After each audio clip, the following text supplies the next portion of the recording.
Romanos capítulo 15, versículo 5. Dice así: pero el Dios de la paciencia, mira, Dios, el Dios del amor, el Dios de la paciencia, el Dios de la paz.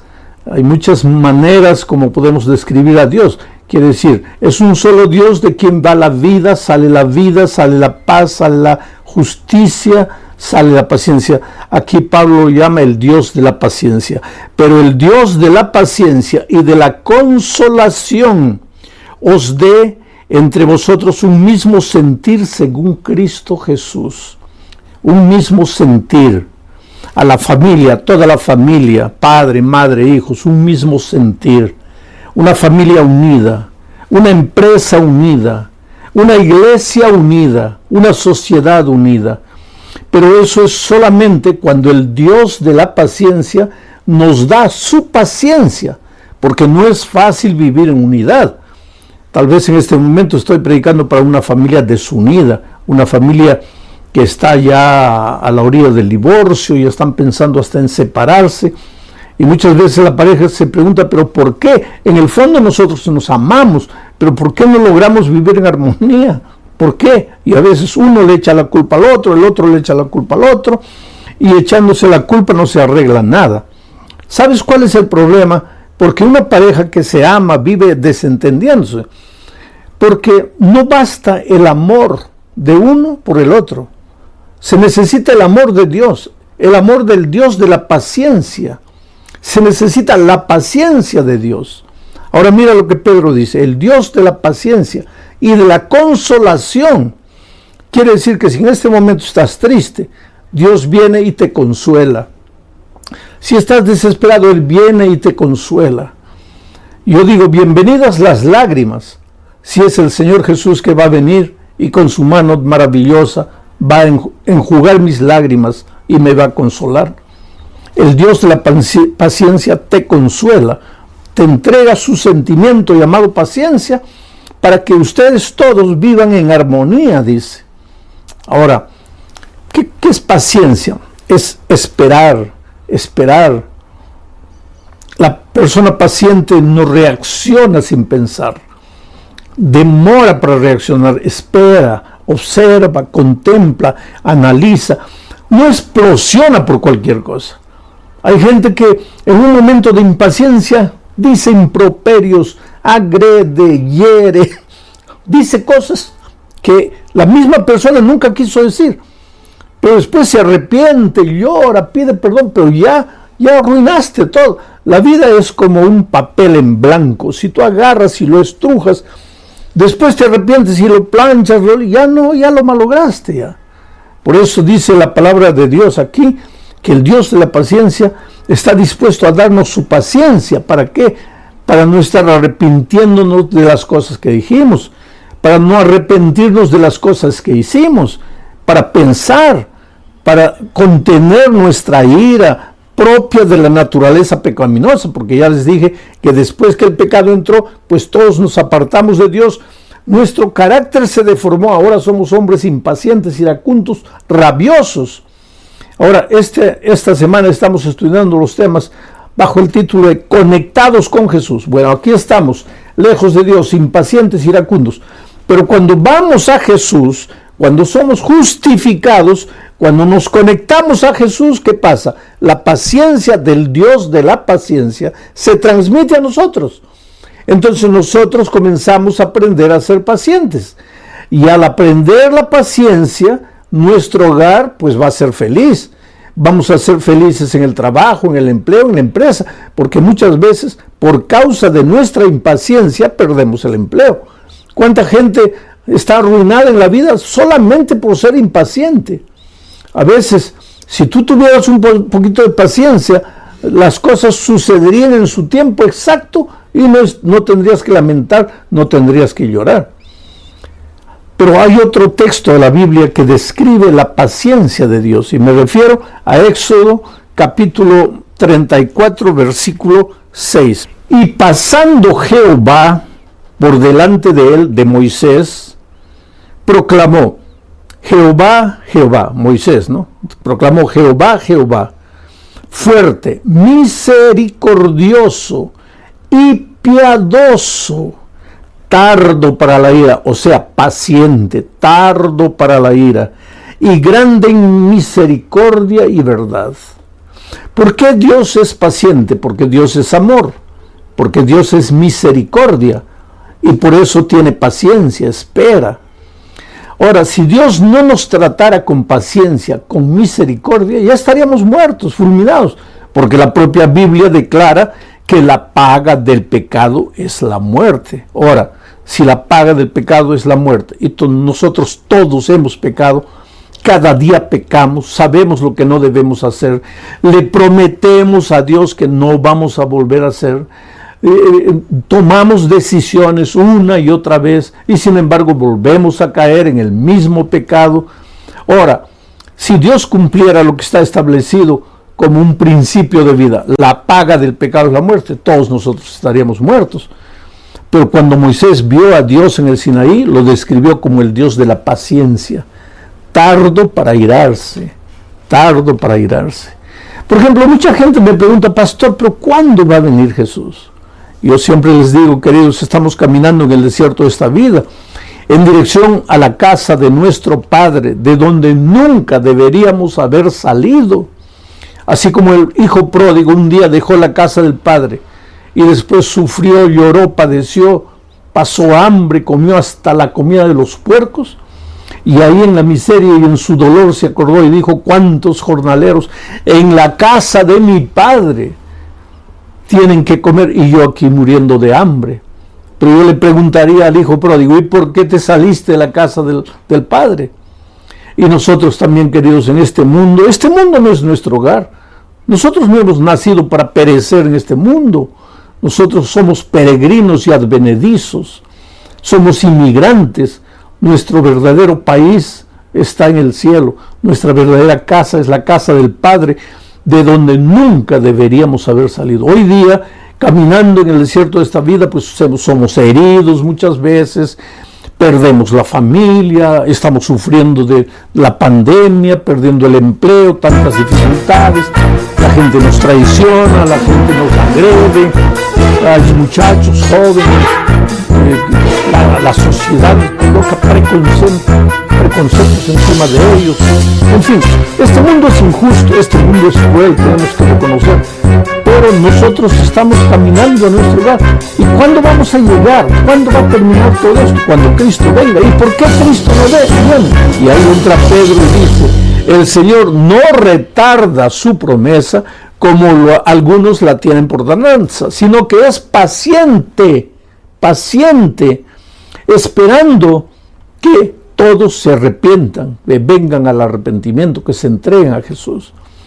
Oh, querido, yo te pregunto, si Jesús hubiera vuelto ayer, ¿tú estarías salvo? Tal vez no, porque estabas caminando lejos de Dios. Y como Dios te ama, porque Dios te conoce personalmente. A veces cuando la vida te golpea, tú puedes pensar, ¿dónde está Dios? Dios se olvidó de mí. No, querido, tú estás en la palma de las manos de Dios. Dios conoce dónde vives, lo que tienes, lo que no tienes, si te duele la cabeza, si estás triste, si estás con ganas de llorar. Dios conoce tu vida. Él te ama, te acepta como eres. Entonces en ningún momento pienses que Él se olvidó de ti. Y si Él no ha venido todavía es porque tú eres importante, porque Él te ama, porque cuando Cristo venga y lleve a sus redimidos al cielo, Él quiere llevarte a ti. Y no solo a ti, quiere llevar a tu esposa, a tus hijos. Y si en este momento estoy predicando por una esposa e hijos que están en la iglesia, pero el esposo no, y estos días tú como esposo estás escuchando así medio desconfiado, yo quiero decirte que Jesús viene, va a llevar a tu esposa y a tus hijos, pero quiere llevarte a ti también, porque tú eres importante para Dios, Dios te ama, tú no te dabas cuenta tal vez, tú estabas tan ocupado trabajando en las luchas de la vida, o tal vez tan absorto por los placeres de este mundo que no te dabas cuenta que Jesús está corriendo atrás de ti y Dios está usando el instrumento llamado tu esposa, tus hijos, para llegar a tu corazón. Y en esta noche no son mis palabras las que te están llegando al corazón, son las palabras de Dios. Yo soy apenas una herramienta en las manos de Dios para tocar tu corazón. Bueno, ese es el Dios de la paciencia, el Dios tardo en airarse, el Dios que no permite que Jesús venga todavía, no porque se está demorando, sino porque es paciente, esperando que tú te arrepientes, que tú estés preparado para encontrarte con Jesucristo. Entonces viene la otra pregunta, pero pastor, ¿por qué ese Dios paciente hizo tantas cosas terribles en el pasado, especialmente en el Antiguo Testamento? El otro día yo encontré un joven universitario que me decía justamente eso. Pastor, para mí, cuando yo leo la Biblia, parece que hubiera dos dioses. Un Dios del Antiguo Testamento, que es bravo, justiciero, su nombre Jehová de los ejércitos, soldado, guerra, batalla. Un Dios que no perdona, un Dios intransigente, un Dios radical. Un Dios que no acepta que sus hijos se desvíen, que mata, no solamente mata a los hombres, mata a mujeres, niños. ¿Qué Dios es ese? Y entonces ese muchacho me decía, cuando yo vengo al Nuevo Testamento, ahí encuentro ya un Dios diferente, porque el Señor Jesucristo ama, perdona, justifica, espera, nos da su gracia. Entonces este joven universitario me decía, pastor, yo no consigo armonizar esos dos dioses, el Dios del Antiguo Testamento y el Dios del Nuevo Testamento.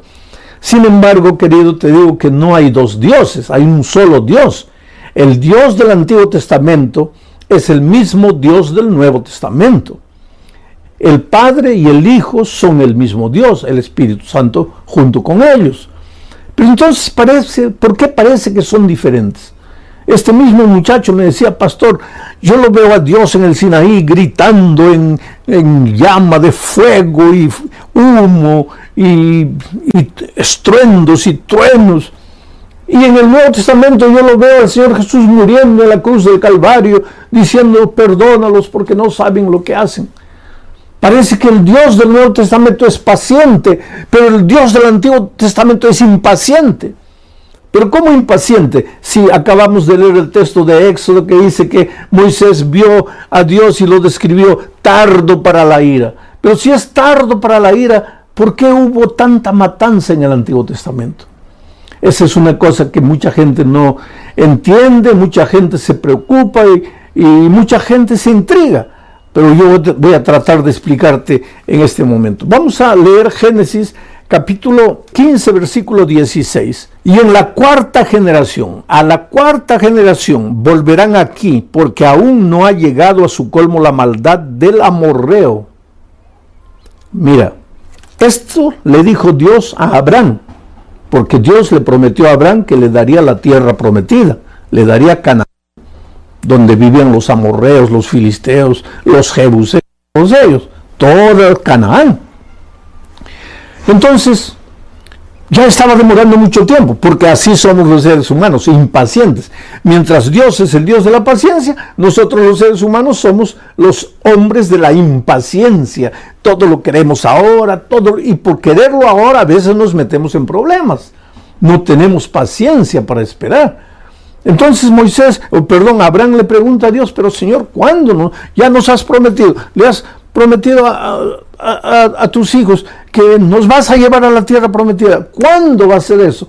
Y mira lo que le dice Dios, hijo, a la cuarta generación, no ahora, a la cuarta generación, o sea, falta 4 generaciones, ahí yo los voy a traer. Y Abraham tal vez pregunta, pero Señor, ¿por qué solo a la cuarta generación? Y Dios le responde, porque todavía no se ha llegado la medida de la maldad del amorreo. Porque todavía no ha llegado a su colmo la maldad del amorreo. No ha llegado a su colmo. Quiere decir que Dios estaba teniendo paciencia con el amorreo. No lo quería sacar todavía de la tierra. Primero el amorreo, ¿cómo vivió el Canaán, la gente de esa tierra? ¿Cómo vivía? Mira, para leer, para entender eso, tenemos que leer Levítico capítulo 18, en los versículos 1, 2 y 3, miren lo que dice. Habló Jehová a Moisés, diciendo, iban a entrar a Canaán, a la tierra prometida. Habla a los hijos de Israel y diles, yo soy Jehová vuestro Dios.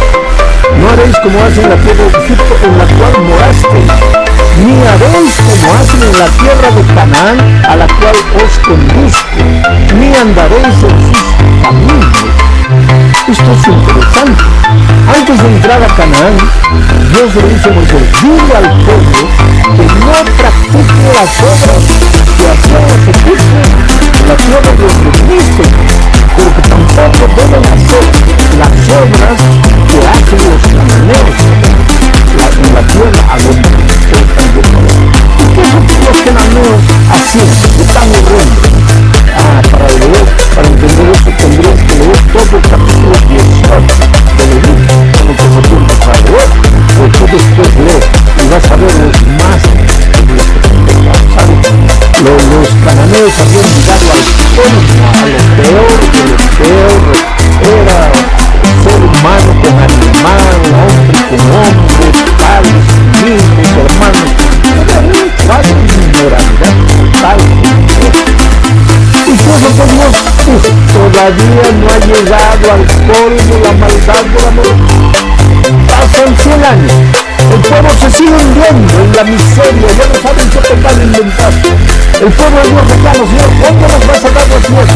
Y Dios dice: todavía no ha llegado al colmo la maldad. Pasan 200 años, todavía no ha llegado al colmo la maldad del amor. 300 años, todavía no ha llegado al colmo. 400 años, todavía no ha llegado al colmo. Ahora no vas a decir: bueno, pero finalmente la paciencia de Dios se acabó. No, querido. ¿Cómo la paciencia de Dios se va a acabar? Si Él es tardo para la ira. ¿Cómo va a acabar si Dios es el Dios de la paciencia? La paciencia es parte de su naturaleza y Dios es eterno. Entonces, ¿cómo la paciencia divina se va a acabar? No es que la paciencia divina se acaba, pero llegó el momento en que Dios dijo: ahora sí, al pueblo de Israel, entren a la tierra de Canaán. Y entonces esa generación fue extirpada de la tierra. Ahora, esto es duro decir, querido, porque si tú lees la Biblia vas a ver que a veces el pueblo entraba con espada, y lógico, si hay espada, si hay guerra, si hay lucha, hay sangre, la sangre se derrama y todo. Son hechos crueles del Antiguo Testamento. La gente no entiende. Pero te voy a decir, en ese tiempo el clima era de guerra, así vivían las naciones, guerreando, peleando una contra otra, quitándose el territorio, matándose. Era la cultura de su pueblo. Hoy día para nosotros nos parece horrendo, nos parece grotesco, porque nuestra cultura es diferente de esos días. Pero lo que pasó con los amorreos, con los jebuseos, con todos los cananeos, fue lo que el médico hace muchas veces cuando se gangrena el cuerpo. Comienza la gangrena a subir. ¿Y qué hace el médico? El médico llama al paciente y dice: mira, si no paramos con la gangrena, esta gangrena se va a apoderar de todo tu cuerpo y vas a morir. Entonces, aunque sea lamentable, vamos a tener que amputarte el brazo. Te vamos a tener que cortar el brazo. Y se procede a la cirugía y se le amputa el brazo. Ahora, ¿es ideal que un brazo sea cortado del cuerpo? No, no es lo ideal. Pero es lo mejor para salvar al resto del cuerpo. A veces Dios ha tomado en la historia algunas medidas drásticas que nosotros no entendemos. Fue injusto, pobres seres humanos, ¿cómo les quitó la vida? Pero si Dios no hubiera hecho eso, la humanidad toda, ¿a dónde hubiera ido? ¿A dónde se hubiera degenerado? Quiere decir, Dios en su infinito amor muchas veces tuvo que amputar un dedo, tuvo que amputar una mano del cuerpo todo de la humanidad, pero no era por maldad, era por el propio bien de la humanidad. Ahora muchos dicen: entonces ese Dios ya pasó, ese Dios salvaje, ese Señor de los ejércitos ya acabó. Dios de la gracia, el Nuevo Testamento. No, querido, eso es lo que mucha gente no entiende. Dios no cambia. El Dios de la paciencia del Nuevo Testamento es el mismo Dios de la paciencia del Antiguo Testamento. Y el mismo Dios del Antiguo Testamento que tuvo que amputar un brazo es el mismo Dios del Nuevo Testamento. Que llegado el momento, hoy día dice el Señor no retarda su promesa, sino que espera pacientemente que te arrepientas, mas va a llegar un momento en que la Biblia dice, el justo será justo y el injusto continuará siendo injusto. Quiere decir, la puerta de la gracia se cerrará y Cristo vendrá a esta tierra. Entonces vi el cielo abierto. Esta es una visión de Juan, de la segunda venida. El cielo abierto, y he aquí un caballo blanco. El que lo montaba se llamaba Fiel y Verdadero. ¿Quién es este? Jesucristo. Y con justicia juzga y pelea. ¿Quién es este? Cristo. El Cristo de la gracia. El Jesús de la misericordia, del amor, de la longanimidad. Pero viene con justicia para pelear. Esto es interesante. El versículo 12 dice, sus ojos eran como llama de fuego. En el Sinaí no había.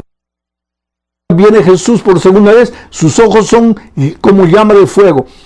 Y había en su cabeza muchas diademas y tenía un nombre escrito que ninguno conocía sino él mismo. ¿Quién es este? Es Jesús. Estaba vestido de una ropa teñida en sangre. Mira, cuando Jesús viene vestido en una teñida en sangre, y su nombre es el Verbo de Dios. ¿Quién es el Verbo de Dios? En el principio era el Verbo, y el Verbo era con Dios, y el Verbo era Dios, es Jesucristo. Cuando viene por segunda vez, simbólicamente en un caballo blanco, para pelear, para juzgar con justicia, no es el Dios de la gracia, es el Dios justiciero. El mismo Dios justiciero del Antiguo Testamento está de nuevo aquí. Pero el mismo Dios de la gracia y la paciencia del Nuevo Testamento está en el Antiguo Testamento. Es el mismo Dios. ¿Y por qué está teñido de sangre su vestido? Interesante. Isaías responde. Isaías capítulo 63, versículo 1 al 3, responde. Mira, ¿quién es este que viene de Edom, de Bosra, con vestidos rojos? Este, hermoso en su vestido, que marcha en grandeza, en la grandeza del poder. Mira cómo combina la descripción con la descripción de Juan en Apocalipsis. Este hermoso en su vestido que marcha en la grandeza de su poder. Y ahí responde Dios, yo, el que hablo en justicia, grande para salvar. El mismo Dios en Apocalipsis. Y entonces el profeta pregunta, ¿por qué es rojo tu vestido y tus ropas como del que ha pisado en lagar? Y entonces responde el Dios, solo el lagar. ¿Y a qué se refiere el lagar? La humanidad, a los hombres impiedosos que no han aceptado el mensaje de la gracia de Cristo.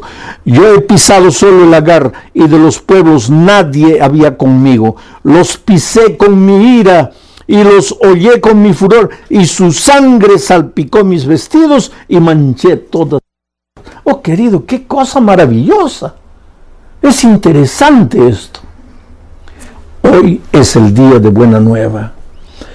Oh, cómo Dios te ama, querido. Cómo Dios te tiene paciencia.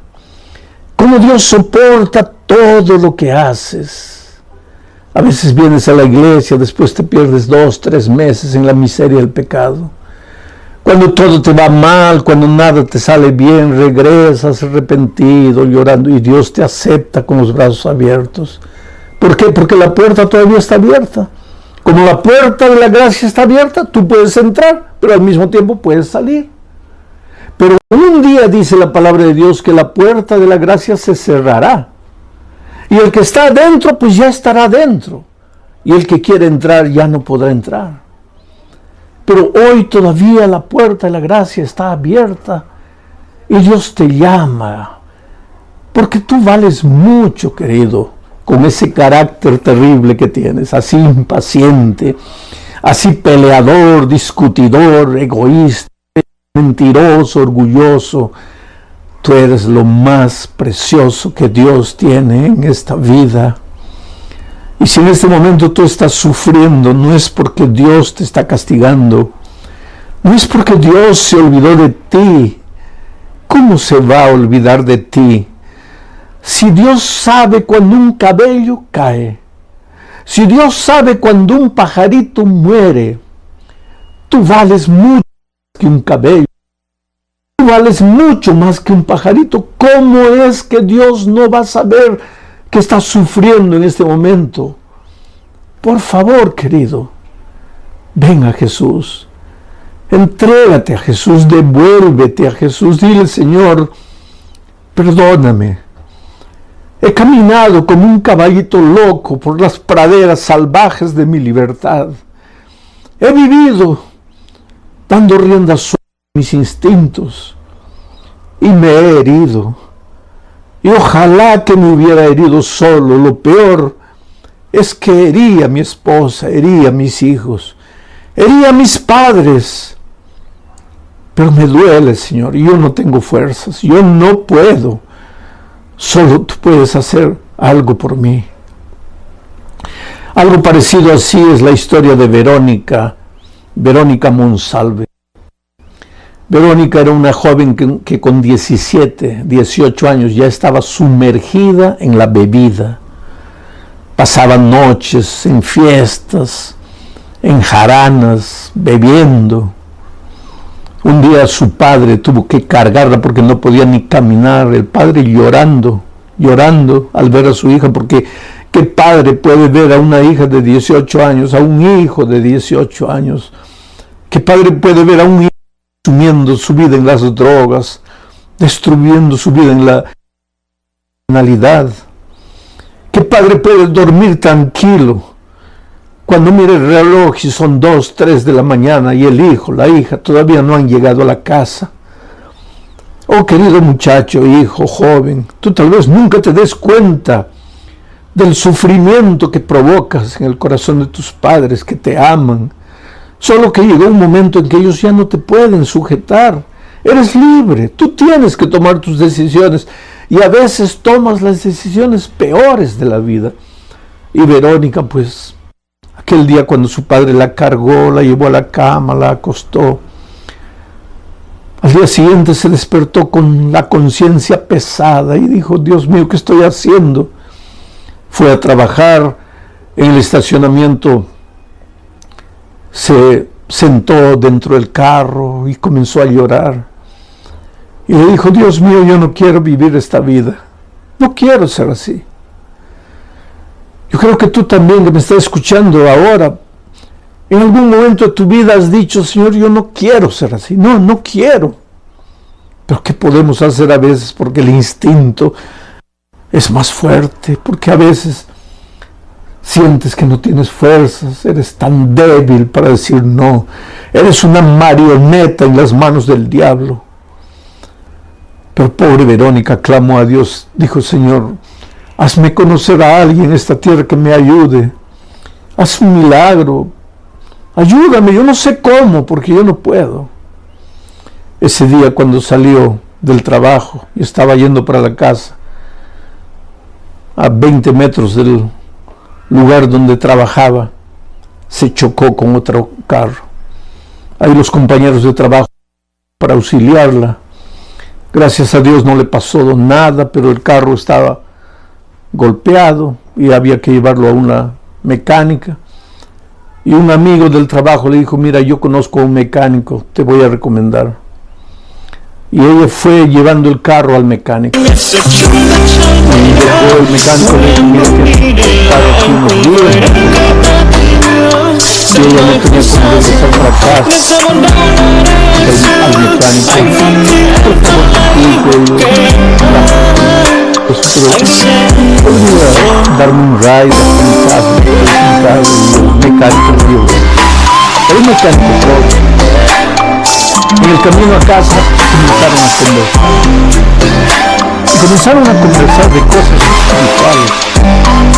Y ella abrió su corazón y le contó las luchas de su vida. Le contó el vacío que se apoderaba de su vida. Me contó que ella quería cambiar de vida, pero que no tenía fuerzas, no podía.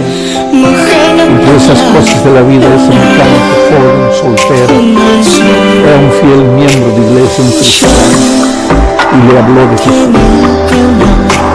Y comenzaron a estudiar la Biblia. Y en poco tiempo después ellos comenzaron a noviar. Pero ella comenzó a estudiar la Biblia. se bautizó. La muchacha que nunca podría cambiar de vida porque se encontró con Jesucristo. Yo te digo una cosa, cuando tú te encuentras con Cristo, no hay nada en tu vida que no pueda cambiar. Jesús solo no puede hacer una cosa, forzarte la voluntad.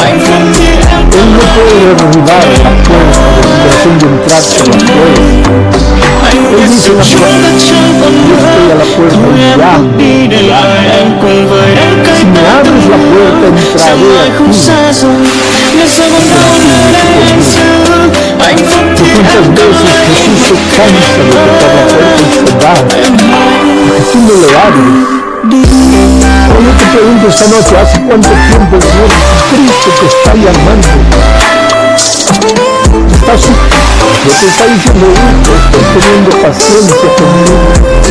Y por favor no tengas miedo, porque no estoy diciendo que mi paciencia se va a acabar, no. Mi paciencia es eterna, nunca se va a acabar. Pero es que tú tal vez te vas a endurecer a tal punto que no te vas a querer más arrepentir. Mi palabra ya va a rebotar de tu corazón de piedra. Es por eso que hoy es el día de vida nueva, hoy es el día de salvación. Es por eso que no tienes que dejar tu decisión para mañana. El otro día yo estaba en una iglesia y vi una discusión. Había una madre cuyo hijito tenía 12 años, 11 para 12 años, y la madre quería que el niño se bautice porque el niño quería ser bautizado. Él no era un niño, un jovencito, quería ser bautizado, pero la madre quería. Pero el padre era primer anciano de iglesia, el padre no quería. Entonces me llamaron a mí y el pastor estaba ahí. El pastor decía, bueno, si la madre quiere y el niño quiere, pues bautícense. Pero el padre decía, no pueden bautizarse. Entonces me llamaron a mí. Y yo les pregunté, ¿y por qué él no? ¿Por qué tú crees que él no puede bautizarse? Y él me dice, porque él todavía no hace las cosas bien hechas. Y yo le pregunté, pero a ver, dime una de las cosas que no hace. Dime una de las travesuras. Me dice, por ejemplo, él no arregla su cama cuando se levanta. Y la esposa que estaba ahí lo mira al esposo anciano y le dice, pero querido, tú tampoco arreglas la cama. Quien arregla la cama soy yo. Y tú ya estás bautizado y todavía eres anciano de iglesia. Es una situación interesante. Pero te digo una cosa, mira. La experiencia de un muchachito de 11 años, él puede tener una experiencia cristiana, pero nunca va a ser la experiencia cristiana de mí, con la edad que yo tengo. Porque ese muchachito se puede bautizar con 10, 11, 12 años, si los padres lo van a apoyar en la fe. Pero mañana, después del bautismo, seguramente que va a estar subiendo a un árbol de mangos a recoger mangos. Ahora, si a mí me ves mañana subiendo un mangueral para recoger mangos, pues llévame al manicomio porque estoy loco. ¿Qué te quiero decir? La experiencia de un viejo es la experiencia de un viejo, la experiencia de un jovencito es la experiencia de un jovencito. Pero Dios llama a los jovencitos, y cuando un muchachito que ya tiene conciencia, ya tiene noción de lo que es malo, de lo que es bueno, ya tiene noción de quién es Jesús, qué es la palabra de Dios, y quiere bautizarse, no hay problema para que se bautice. Así que tú, jovencito, si estás pensando bautizarte, bautízate. Y tú, querido joven, hermano adulto, si sientes que el Espíritu de Dios te está llamando, toma tu decisión esta noche. Hazlo en el nombre de Jesucristo. Mientras estoy orando, tú expresa tu decisión ahí donde estás. Oh Padre querido, gracias por el mensaje de esta noche. Esta noche hemos aprendido que cuando vamos a ti, nos conectamos a ti, tu paciencia se transmite a nosotros y nosotros nos volvemos hombres pacientes.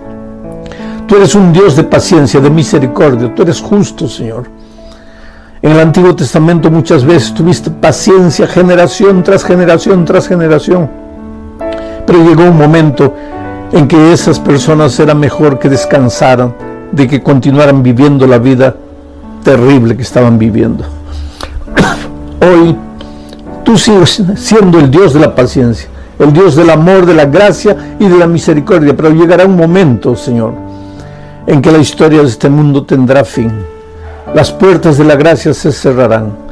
Jesús volverá a llevar a sus hijos, y todos los que queden en esta tierra, no será porque Dios dejó de amarlos, no será porque Dios perdió la paciencia con ellos, será porque ellos no aceptaron la paciencia divina. Por eso hoy es el día de buena nueva, hoy es el día de decisión, y ayuda, Señor, a las personas a tomar su decisión, en el nombre de Jesucristo. Amén.